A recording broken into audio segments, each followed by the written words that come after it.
Coming this spring to planet Earth.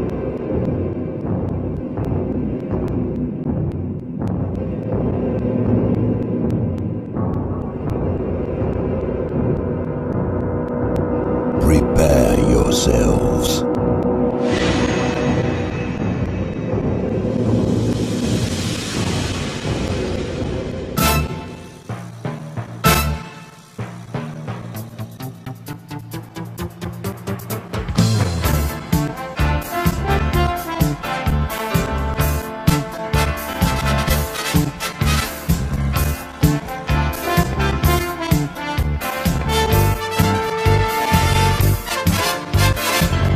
Free Your Mind 2, a conference on consciousness, mind control, and the occult.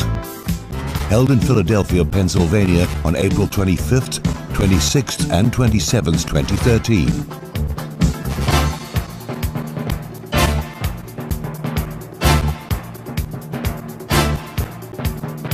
The Free Your Mind 2 conference will feature over 24 top-caliber whistleblowers from all across America, each bringing forth their unique perspective to shed light upon our world's problems, while at the same time offering empowering solutions.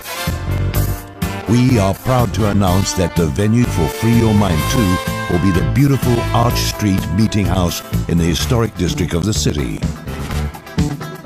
Be a part of the light bomb that is going to shake the world's consciousness this spring.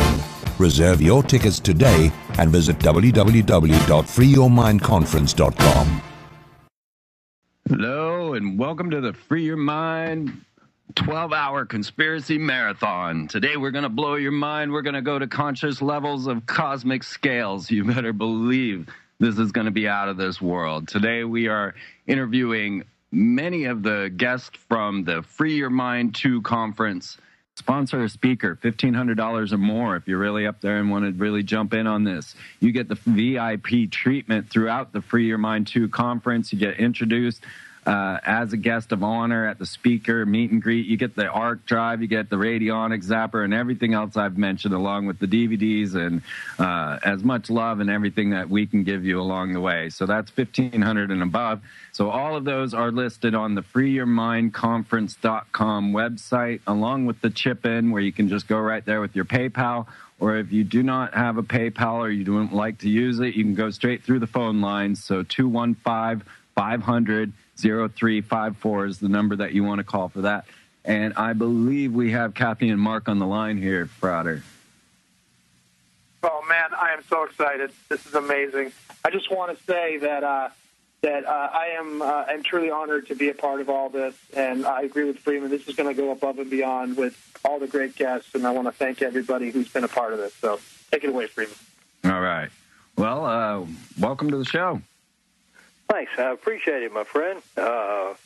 We of course we both share a passion for getting the stuff out, meaning those things that our so-called mass media have a tendency to overlook, if you will. And of course, the things that are not overlooked are so distorted by the time that a viewer or a listener or even a reader hears it. It's an entirely different thing. Absolutely. We have been covering the Sandy Hook monstrosity a bit on this show, and I mean, there's so many leaps and bounds in this. It's astonishing. It absolutely seems a case of some sort of ritual sacrifice, if not just a political sacrifice. I think maybe it's a political sacrifice, but the bottom line is to the whole thing is that we know they have an agenda. And I use that word "they" only one time. I hope I don't have to use it again tonight. When I say they, I'm talking about really the members of our secret government that are actually running things in Washington. This has been known since the Eisenhower days. He warned against it, and of course it was already in place then, and it's in place now, except much, much stronger. And we have a president that's no more than a puppet, same as the others have been. And I'm sure you would agree with me that when people say, well, that president didn't live up to this, he didn't do that, et cetera, et cetera. He really doesn't have any control or power to what to do. We absolutely agree with that, and even go further and beyond with our beliefs on who the president might be and how this all ties together. I want to alert the audience. We are welcoming here Mark Phillips to the air, co-author with Cathy O'Brien to Transformation of America. Is that correct? That's correct, and also access denied for reasons of national security, which we like to refer to as the antidote to trans. Trans was not written for the public. That was just a condensed version of our congressional testimony. And I mean condensed, too. It was really hard to get into those few pages, the highlights of what our testimony was before Congress. I bet. I'm sorry? So, I bet. Mark, we're talking. Mark, I want to welcome you also and say thank you so much for being here for this conversation right now. And we would like to delve a little bit more into this right now because, as you've already stated, Mark, you're going to be presenting material from your new book, which is Access Denied, correct? That's correct. And Access Denied has taken off. Of course, Transformation of America has been in print since 1995. And it's now going into its, I believe it's 16th printing in the English edition, and it's in now 11 languages throughout the world. Access Denied is following suit. It is going into its third printing, and I believe the number of foreign publishers is 4 so far. And I've got 2 of them under contract now that'll raise it to 6. But we're very happy to get Access Denied out there because we're like you. We're all about solutions, and to put a problem out there and not show a clear solution for it, I feel is very wrong and very ill-advised. So.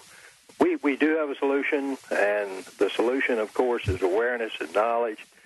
And we would like to address your listeners, if assuming that they're going to be at the event in April, with the exact what we experienced and how we managed to survive it. It is an amazing tale, and we were speculating before you came on about how much you must recognize the openness to your topic now as compared to back in 1995, and how, the very words trauma-based mind control are now almost common. Well, Cathy, I told Cathy in the very beginning, I said, it's important that we get this information out to the public. I said, that's an element of safety. I said, the biggest element was the fact that they said in open court, as a matter of record, that our case was a national security issue and no further adjudication could take place based on that premise. Well, that saved us. That also made them look extremely guilty. The fact remains is we have survived since 1995, and we managed to work with mostly mental health workers, both from psychiatrists to psychologists to social workers. We work with police forces, both state and federal and county, all over the United States and in Canada as well. This has kept us on the very forefront all these years of not only knowing what's progressing so far as technology goes, but you got, just like you said, in 1995, we weren't even allowed to say the words mind control. We had to call it behavior modification because mind control was not even understood or known, and there was so much disinformation out there about it that most people just really didn't know. And thanks to the media, in this case, soap operas and motion pictures and this sort of thing, they have introduced mind control into our society, where people now understand generally what it is, and they also appreciate someone clarifying that mind control is a very, very sliding scale problem. You can control someone's mind by simply controlling what they hear and see and learn. So, hence why somebody reading one of our history books today, compared to a history book that was, say, put in schools in the 1950s, I don't think you'd recognize it, because so much history has been rewritten quite deliberately.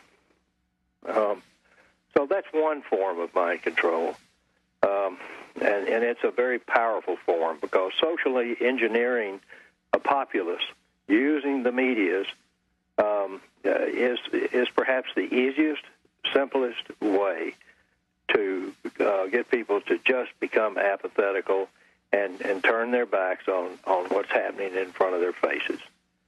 And we're out here doing what we can, like you, to open people's eyes and minds to the facts, and also giving them suggestions on how they can make a difference for all of us.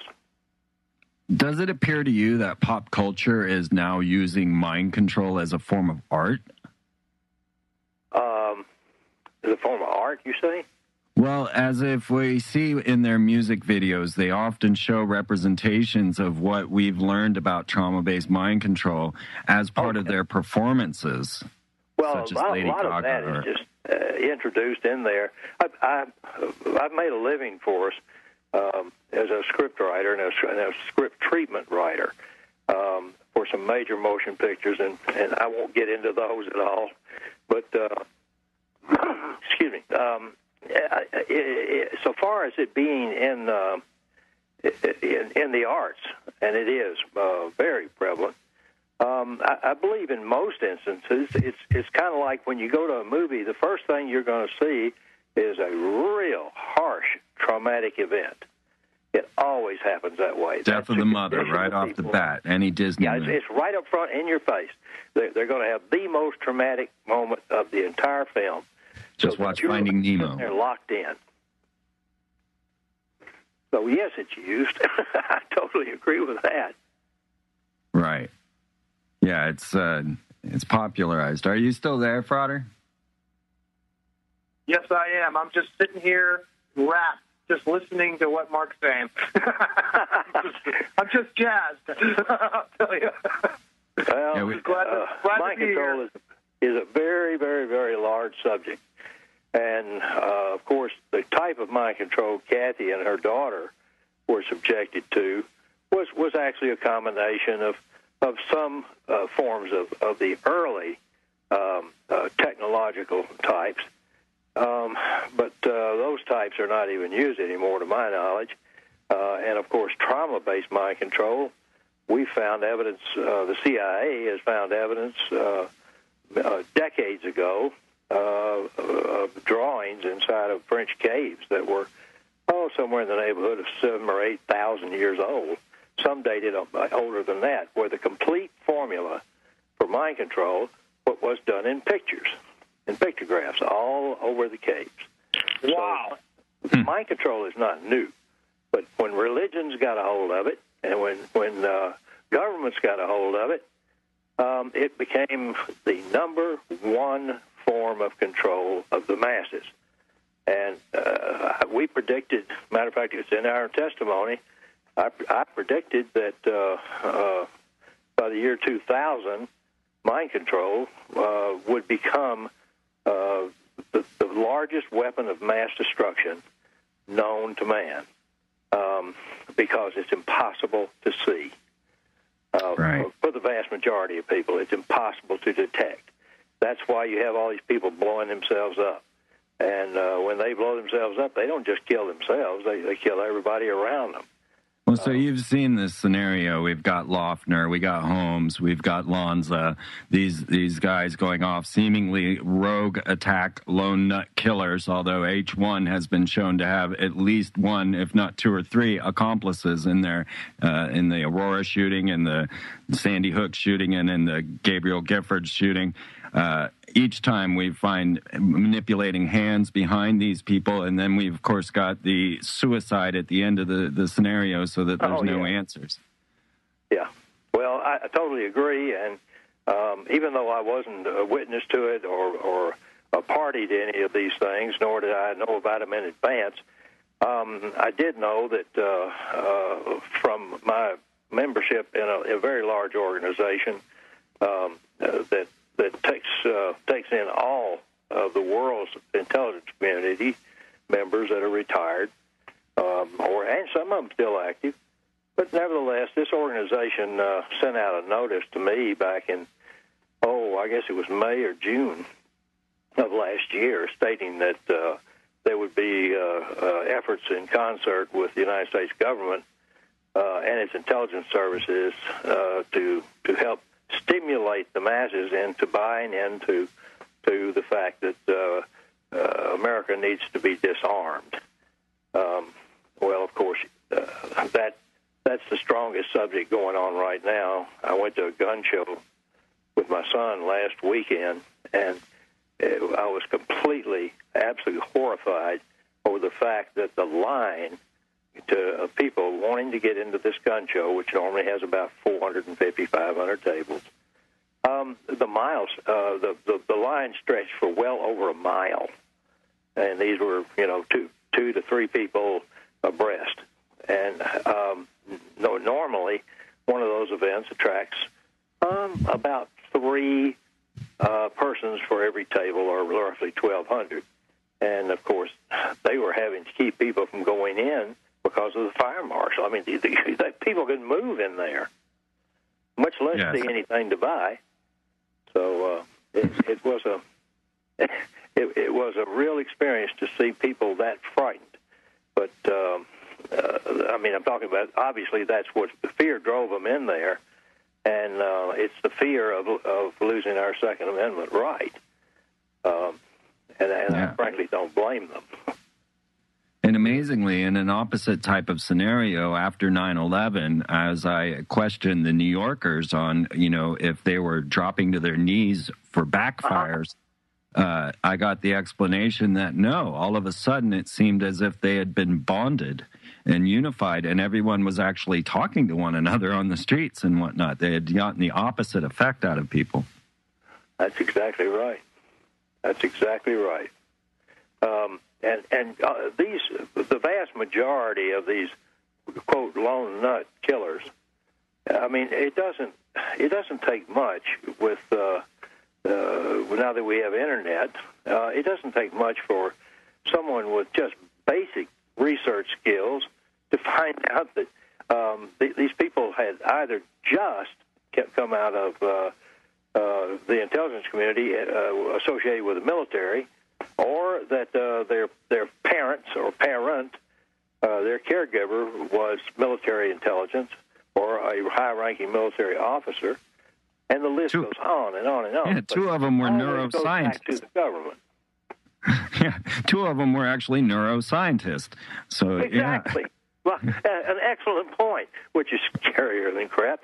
I've often said that if anybody needs some sort of psychiatric help, I do know three really good psychiatrists.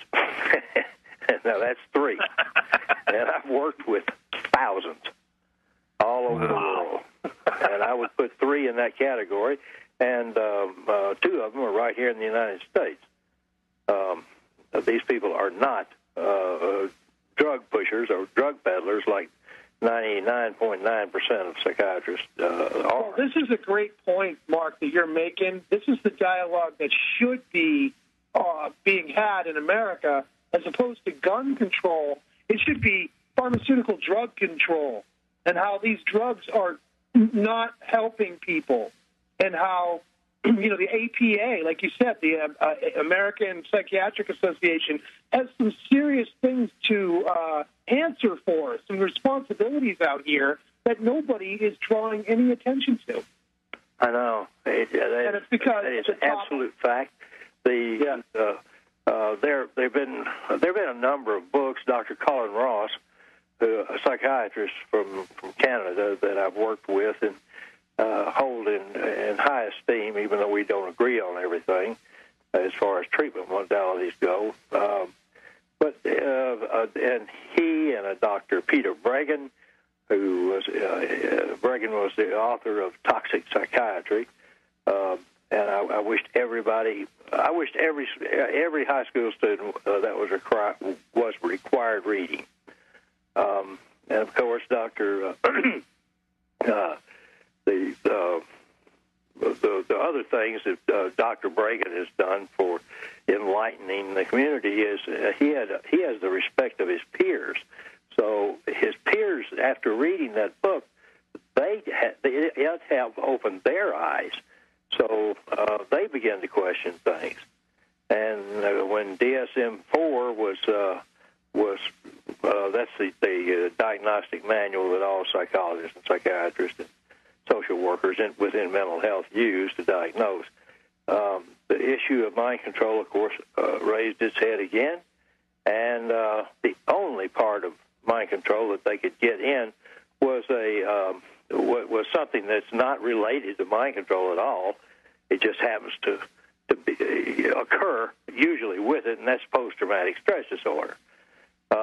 They did manage to get that in, but beyond that, there is no definitive way in DSM-4 for any psychiatrist or treating physician to help someone whose mind has been horribly altered through either electronic means or trauma.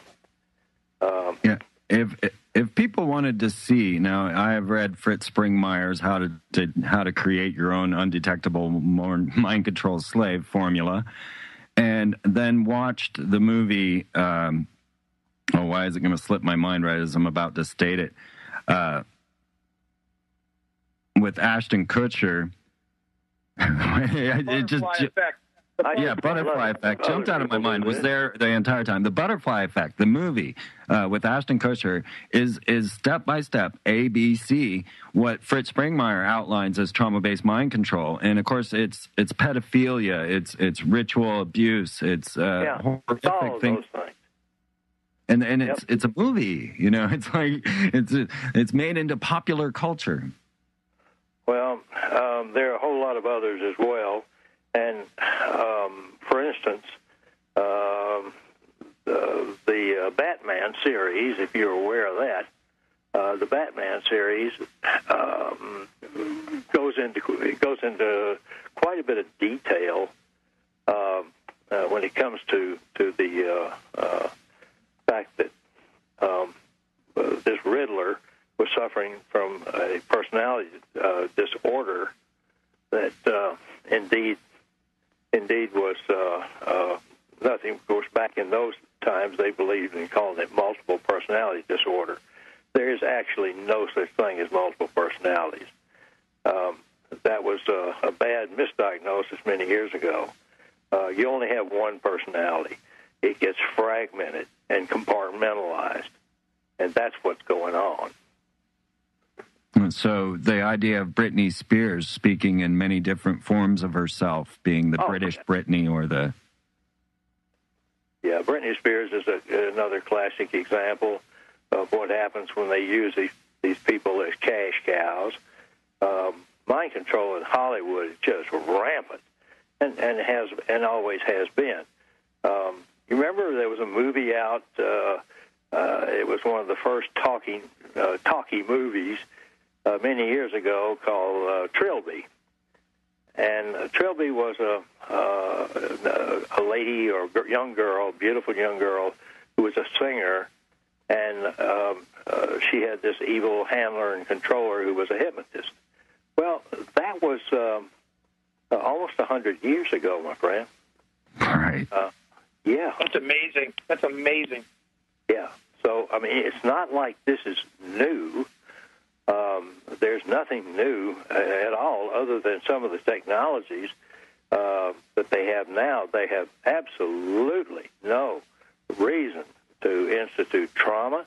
They have no reason to have any one particular handler have to do everything. These people can be accessed anywhere on the planet, And it's the external type of mind control that's so bad.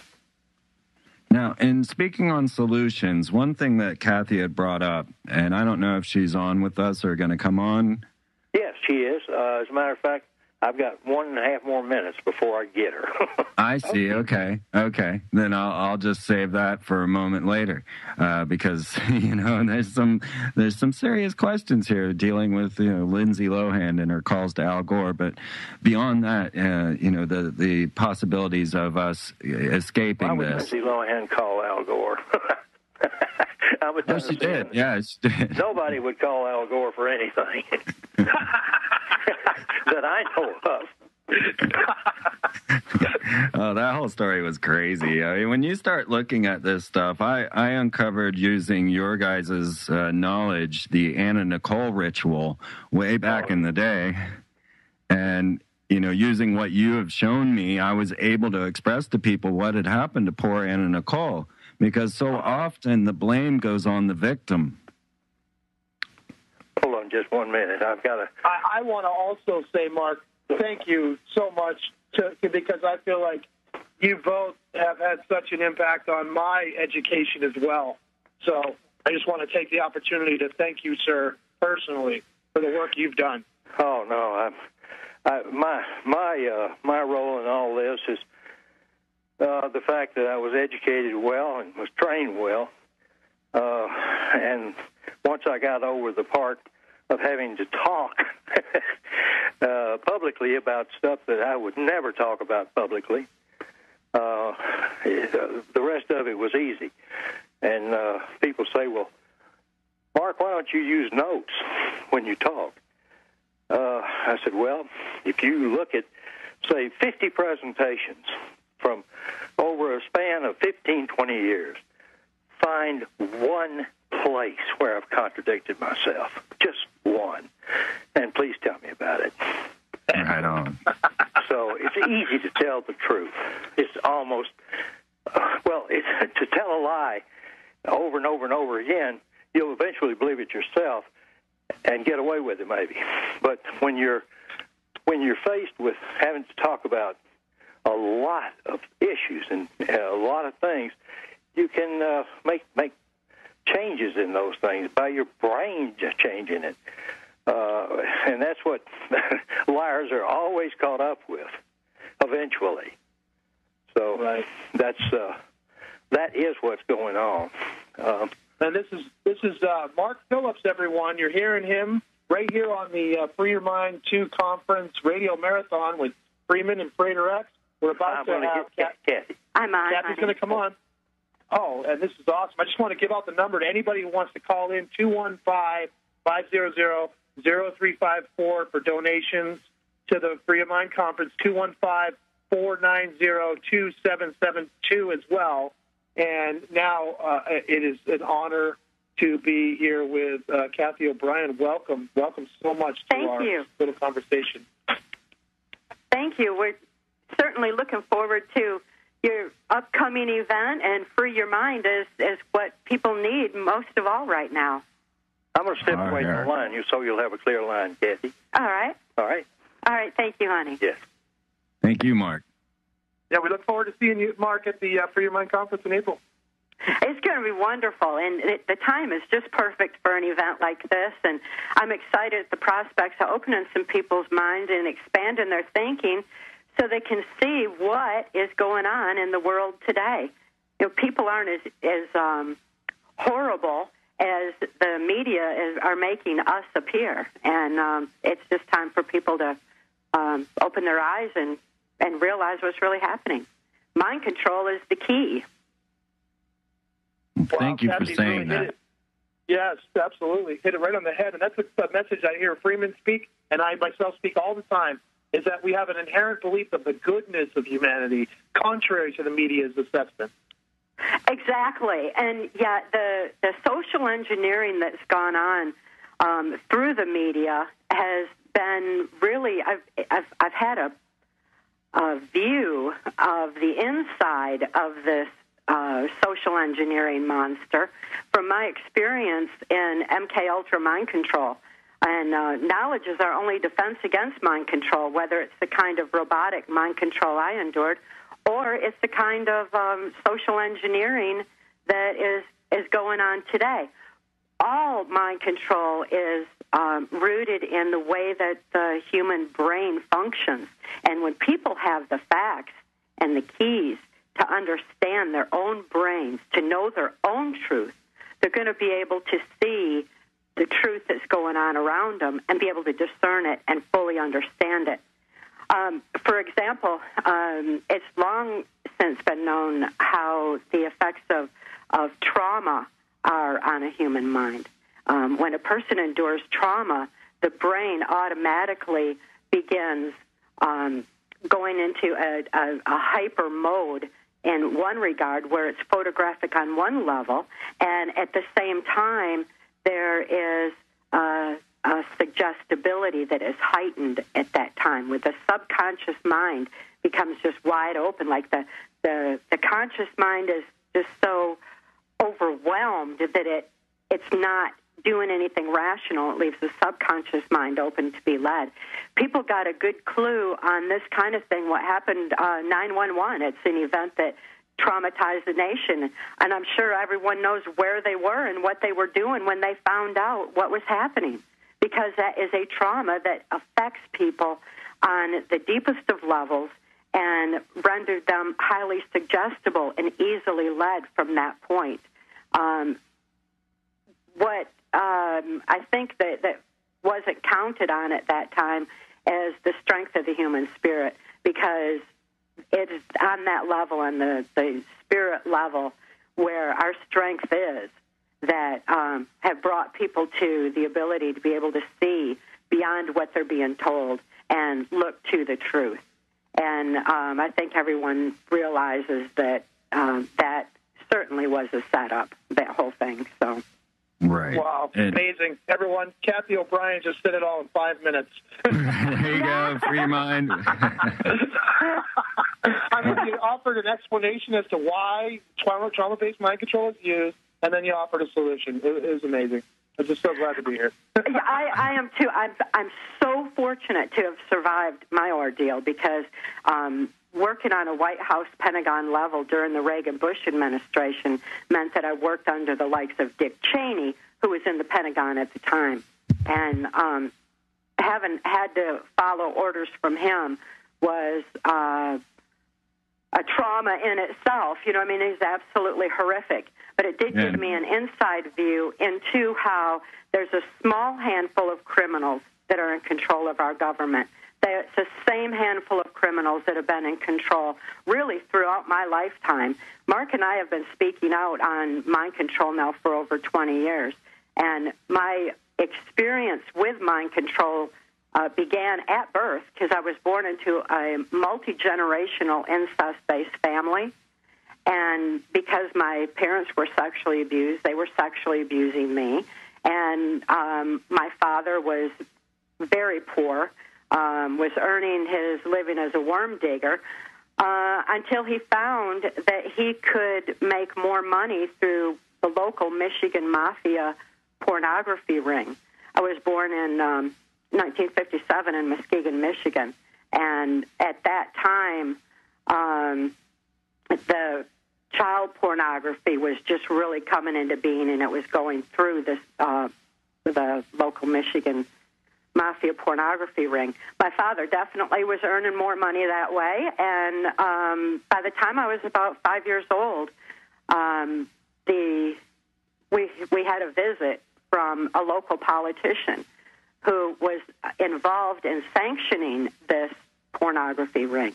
And when pornography of me was discovered, I was targeted for MK Ultra mind control at that time, because any child who has been abused to the point of being used in pornography, especially the kind of horrible pornography that I was exposed to at such a young age, is going to be suffering from dissociative disorder. This dissociation is what I was referring to, where the subconscious mind is left to be is left highly suggestible, while the conscious mind is just taking flight, because what's happening is just so consciously incomprehensible. And I certainly couldn't consciously comprehend what was happening to me as a young child. I couldn't even really process that much pain that I was enduring. And yet my brain went into an automatic mode of compartmentalizing the memory of the trauma of that event so the rest of my mind could function in society where people weren't quite seeing what was going on in school. Well, the person that was sanctioning the local Michigan mafia pornography ring approached my father and told him that he could receive immunity from prosecution if he would sell me into MK Ultra. And boy, my father was excited about that, and he felt like the government could condone child abuse, which, certainly appears to be the case because the politician at that time, the local politician, was Gerald Ford. This is the same Gerald Ford that went on to head the Warren Commission that covered up the Kennedy assassination and became the unelected president of the United States. That put me into the political realm of MK Ultra. MK Ultra was in full swing by that time through the CIA, and the CIA had joined forces with what the Catholics learned about the effects of trauma on the human mind through such things as the Spanish Inquisition, and what they knew was already well established, and the occult trauma, the effect that it has on people actually leaves them easily led in a religious direction, which is the kind of what the Catholics had going on. Of course, in later years, we get a little bit of a peek into their deliberate effort behind it with the Catholic child abuse scandal and how widespread and prolific it is throughout the Catholic Church. But back when I was just a little bitty thing growing up, people weren't quite aware of that, but the CIA certainly was. And they had the information through Project Paperclip on what Hitler-Himmler research had gleaned from the effects of trauma on the human mind, and how Nazi Germany was led through mind control. I think that's pretty well established. People know about the Nazi mind control. That combined with what the Catholics knew is what the CIA had. That is the basis for MK Ultra mind control. So they already had a well-established, well-rooted ability to control not only the minds of individuals, but the minds of the masses. And this was even before television and all that came on, because television is a powerful tool for controlling the minds of the masses. I think connecting the dots a little bit on some of this, considering that Gerald Ford was so heavily involved in my MK Ultra mind control victimization, you look at his presidential cabinet. He had George Bush as head of the CIA, Dick Cheney as his Secretary of State, Donald Rumsfeld as Secretary of Defense, and his press secretary was Jack Valenti. Jack Valenti was head of the Motion Picture Association that controlled what was going into the minds of the people through television way back early on.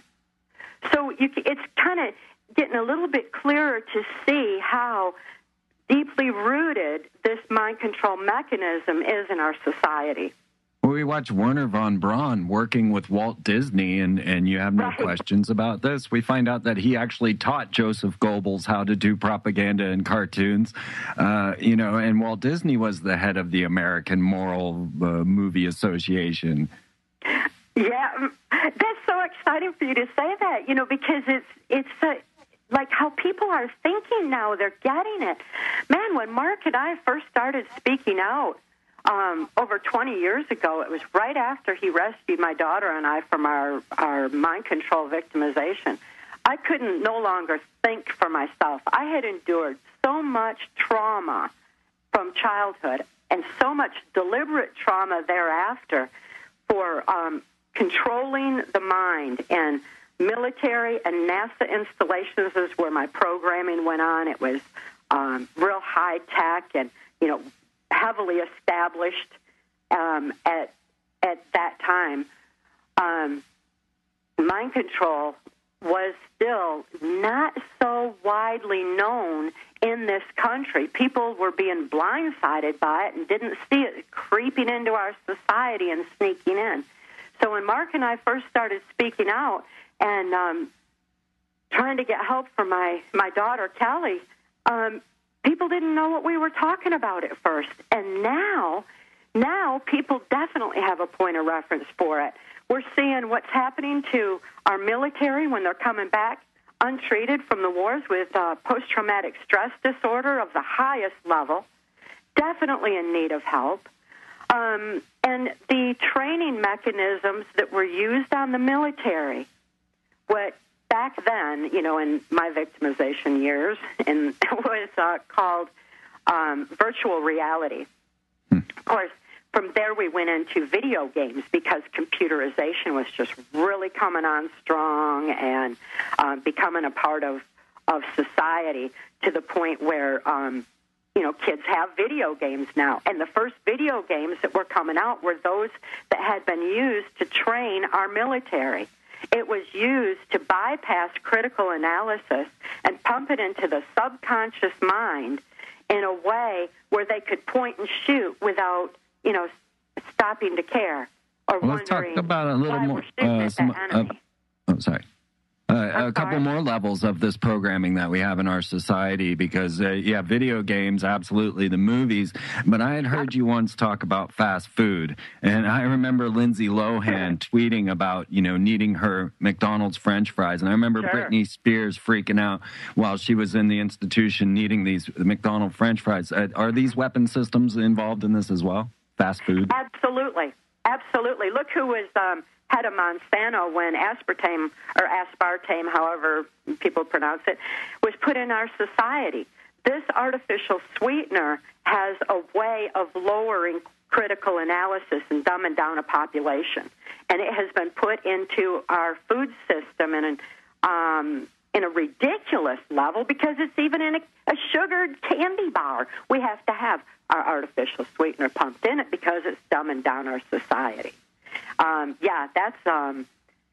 There's different ways that this is being used, and absolutely the whole fast food industry and what is being done to genetically modify our foods is one more way that's affecting the critical analysis thinking that people do have. And there was one last thing that I promised I would bring up with you, and that is, as I traveled around and met all the listeners to my show to prove to the world that the world was actually good and loving and that they wouldn't kill me. That. Good, thank you. I went and met a bunch of strangers that liked me, I had never met them, but they all knew who I was, so it worked out well. But every house that I visited and every awakened person that I meet is inevitably not only using Dr. Bronner's soap, but they smoke pot. Well, I'll tell you what, that was the only drug that was forbidden. The black ops I worked for the CIA was the cocaine industry that was just so strong. It was a black budget funding operation and most likely still is. Of course, this is all heavily documented in Transformation of America, which has had the National Security Act invoked on it, which validates it that much more. But the only drug that was absolutely forbidden in our society was marijuana because it has the capacity of actually stimulating neuron pathways and opening them, and they're wanting to close those neuron pathways through, like we were just talking about, not only the foods, but the trauma, the constant trauma in front of us, that shuts it down. And those all have just a real powerful effect, and has had a powerful effect on our society. I'm just really glad to know that you're out there talking about the good aspects, because once people realize the truth and expand their thinking beyond what the media is pumping into our heads, we're going to be able to realize that humanity is good. We are good. These People are good. We're just given a few really bad examples of people who are programmed. You look at all of the massacres, check every one of them. The common thread is military intelligence going through them in some level. Definitely real strong, and there's no question that mind control is being used.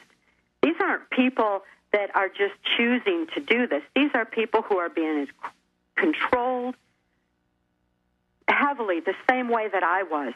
I certainly would not have participated in the criminal covert activities that I was forced to in the Reagan-Bush administration. I would not have been involved in the horrible drug industry that has been perpetuated in this country, which is just eroded morality in so many ways. And, like you mentioned, though, the one thing is that marijuana was forbidden, so strong, and I certainly was never exposed to it. It was strictly forbidden.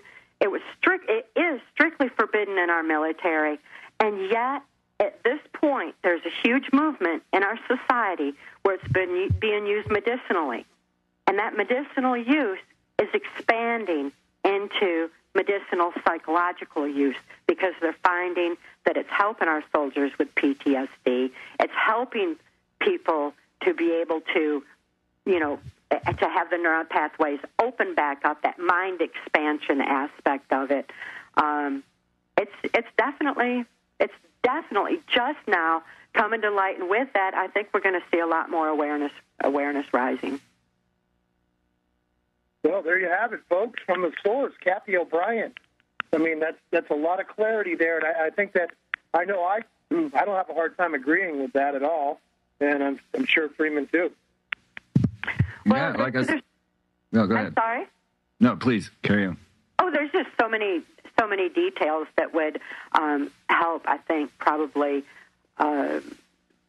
take people from point A to point B, a little bit smoother than just getting all excited and jumping ahead like I do. But we've been talking about this for so long, and I'm so ready for solutions, and I'm looking forward to our seminar with you all, to Free Your Mind, because that's exactly what's needed. And once people have their minds free, they can gather their strength of spirit, and the strength of spirit is what is absolutely our saving grace and going to keep us free. Absolutely. Creative play, the heart of the child, the necessary innocence to share with one another, and the security, right? That is the key. Yes. Absolutely. And when people love is the most powerful force in the universe. And when Mark rescued my daughter and I had my first view of love. I was safe for the first time in my life, and I knew love. To know love, but the first time I saw it was in his pets, because Mark has a way with animals, and his animals just loved him. He had coons and fox and dogs. He had all kinds of animals, and they all loved him. And that was something new to me, because everybody I knew, the people I was exposed to, abused animals. But he didn't. He loved his animals. And that had a real strong impression on me, because I couldn't think to trust Mark. I knew through the animals trusting, I could sense that. And that was my first inkling towards free thought. And it was on love, and it was through what I saw in animals. When we get back to some of the most basic respect for life and caring again, it's going to be easy to see the potential and where we're actually going as a society as people free their minds. Fantastically stated. Well, truth makes us free. There's no question about that. And once I was safe, and once I knew that love, I felt secure enough to be able to start remembering those things that I'd been programmed to forget, and those things that so many criminals in control of our government were just certain that I would never be able to remember. But that's because they didn't count on the strength of the human spirit or the power of love. That's where they lose. that's where we win, and it's time that we reclaim our victory. Absolutely. Go out and make some friends. Interact with the people that you see in your world around you, right? Talk to somebody at the grocery store. Yeah. Yeah, kindness goes a long way, I know. That's the first step. That's what we need. Cathy, I'm your really story, glad to hear you saying that. Yeah, well, your story, being as traumatic as it is, and was a very dark study, brought this light out to the world. So I'm so thankful that you actually wrote this down, brought it to the public attention, went through all the court cases and all the extra trauma you did just to bring the truth out. I commend you wholeheartedly, and thank you for sending us on a new tirade as we start to unveil these very same things now with the new generation. Wonderful. Thank you so much. I really appreciate it. I'm really looking forward to it, to the event, and to continue watching the positive change that is happening in our society with the awareness that is rising, thanks to good people like yourself. And there's a lot of good people out there that are that know that truth makes us free. That's right, and you and Mark as well. There you have it, ladies and gentlemen. Mark Phillips and Cathy O'Brien, who are going to be our extra special featured guests at the Free Your Mind Conference 2 in Philadelphia, April 25th, 26th, 27th. The website is freeyourmindconference.com. Cathy, do you want to give out a website before you go for folks to check out anything else, especially to check out your new book, Access Denied? Yes, we're at trance-formation.com. That's trance, TRANCE-formation.com. And yes, thank you for mentioning that Access Denied, because people all over the world are using the healing methods that Mark taught me. They're applying them to themselves and are healing from varying levels of abuse, trauma, and control. So, again, truth makes us free.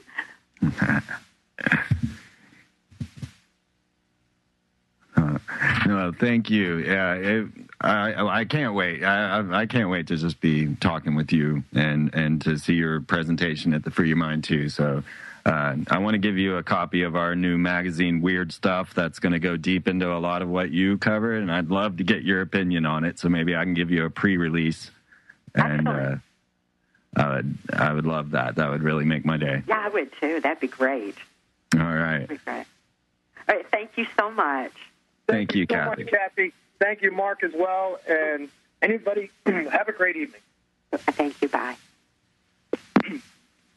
Everybody wants to call in now, 215-500-0354 for a donation to this event. That was amazing, wasn't it, Freeman? Yeah, Cathy never fails. She has that message, the spirit and the heart, everything necessary to share, and this is somebody who's been through the worst of the worst. I mean, you cannot complain. Don't even talk to me if you haven't read her experience with Dick Cheney about your suffering. This woman has gone through that meat grinder and come out saying, I love you. That should be the lesson that's come through. That's forget learning about the horror that is trauma-based mind control, because you're watching it in your movies. You're eating it for breakfast. This is every day to you. But recognize what can come out of that, the very honest connection of love that set her free out of this situation. That's what's at the core of this whole scenario. That's well put, Freeman. It really is. I mean, if there's any other testimony to the inherent goodness of the human heart to endure so much and to continue to love and to give humanity a chance. And that's awesome. That's altruism at its best, as far as I'm concerned. And I think we have to take another little break here, because we've got Lennon Honor will be coming on next, ladies and gentlemen, out of the West Coast to speak with us. So we want to be able to take a break to get that connection right, because we've been having some troubles all along. For anybody who's just joining us, you can call in to help to bring these amazing speakers and researchers, filmmakers and authors to the Free Your Mind Conference in April. This is the 12-hour marathon. Anybody who wants to call in to donate, 215-500-0354 or 215-490-2772. Also the website, freeyourmindconference.com.